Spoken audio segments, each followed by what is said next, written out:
Do you ever feel lost? Why does it seem like everybody else has their life figured out while you're still stuck drifting, kind of waiting for something to change? Truth is, most people are searching for purpose, and most are looking in the wrong places. If you've ever felt like you had no direction, no deeper meaning, or that you're just existing rather than actually living, or even on the other side, if you feel like you're right on the verge of understanding what your purpose might be, but you're just not quite sure, hopefully this video will change the way that you see purpose and make you feel more empowered. The modern problem. In the age of infinite distraction, most people are identifying with the idea that we're just existing, not living, not thriving, we're just existing. We've trained ourselves to run from stillness. Every still moment is filled with scrolling or consuming or watching or numbing. We don't allow boredom anymore because boredom forces us to sit with ourselves and ask real questions about what we want and who we are and what actually matters to us and what we're really going through. For some people, that sounds simply boring. And for other people, the idea of sitting down to try and understand your own thoughts sounds not only boring, but it's terrifying. And so what we do as a result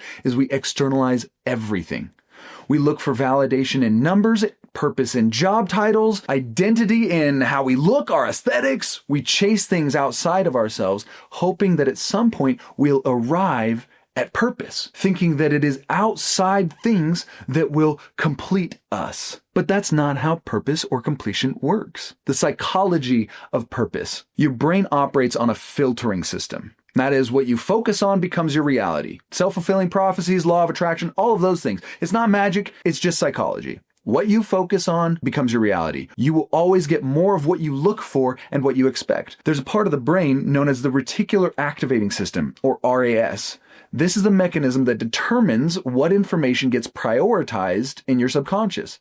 So if you've ever thought about buying a new car, or you bought a new car and suddenly noticed that that same car is everywhere, that's your reticular activating system at work. Your paradigm, the way that you see the world, is what shapes what the reticular activating system is filtering in and out. Imagine that your beliefs are the laws that govern how your mind works.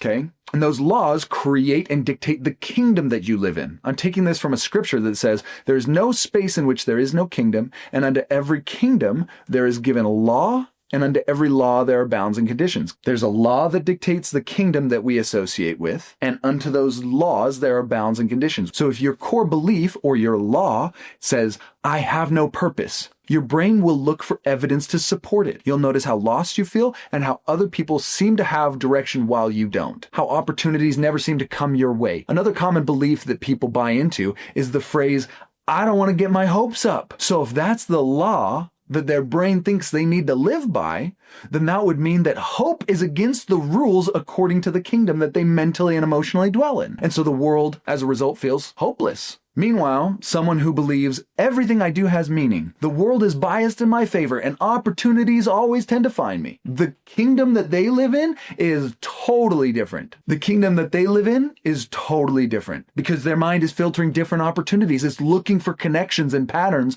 that reinforce the belief that the world is biased in their favor and that things are going to work out. And so as a result, that's how the world looks for them. Why most people never find purpose.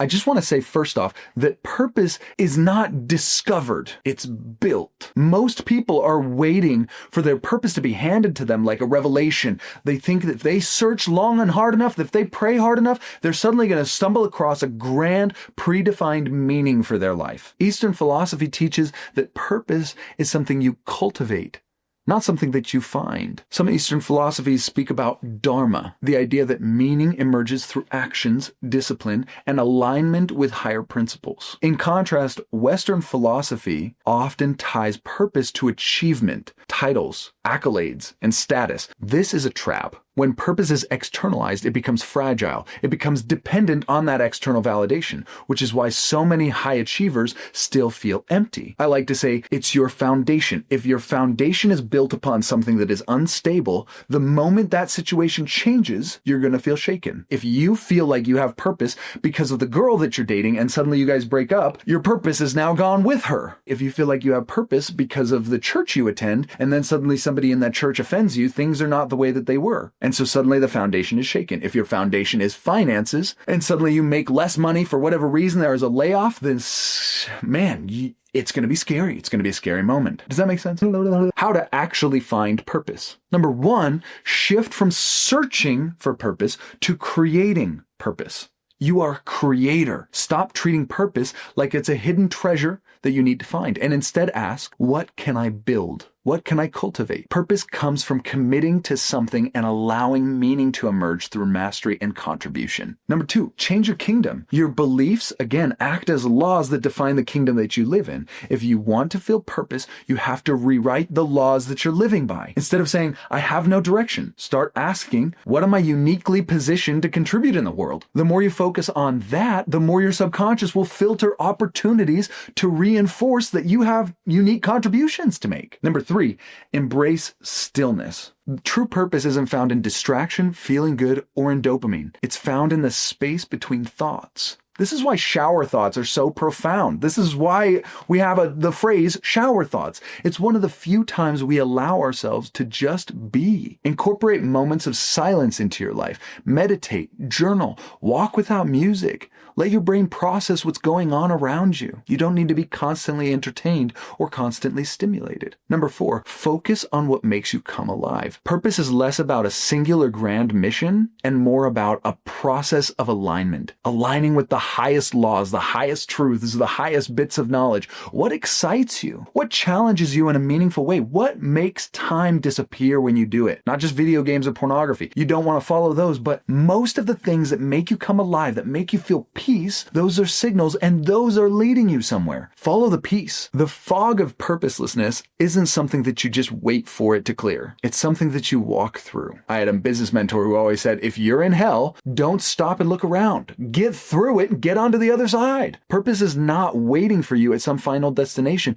It's something that you cultivate in the present through your action, belief, and alignment. I just want to reiterate, you don't find purpose, you become it. You probably heard the phrase that God can't steer a parked car. So if you don't know what your purpose is, take something that you're passionate about. That could be helping people or creating something, but just start moving in that direction. In Alice in Wonderland, Alice shows up to the Cheshire Cat and asks, what path should I take? The Cheshire Cat says, well, where do you want to go? Where do you want to end up? She responds that she doesn't know where she wants to go or where she wants to end up. So the cat tells her, then why would it matter what path you take? It's the same with finding direction and purpose. If you don't know where you want to go, then any path will do. But if you can latch onto something that you enjoy or that you're passionate about, something that brings inner peace, and start moving in that direction. You don't know what it is, but if you start moving in that direction, you are now a car that is no longer parked, and God can finally start to steer you. If you don't know where you want to go, but you'd like to end up on the East Coast, that at least gives you a direction to start moving. And as you're going towards the East Coast, you might finally realize, you know what? And as you're going towards the East Coast, you might find that you really want to end up in North Carolina. So you get closer to that destination, you're going to be able to make the turns to take you to North Carolina.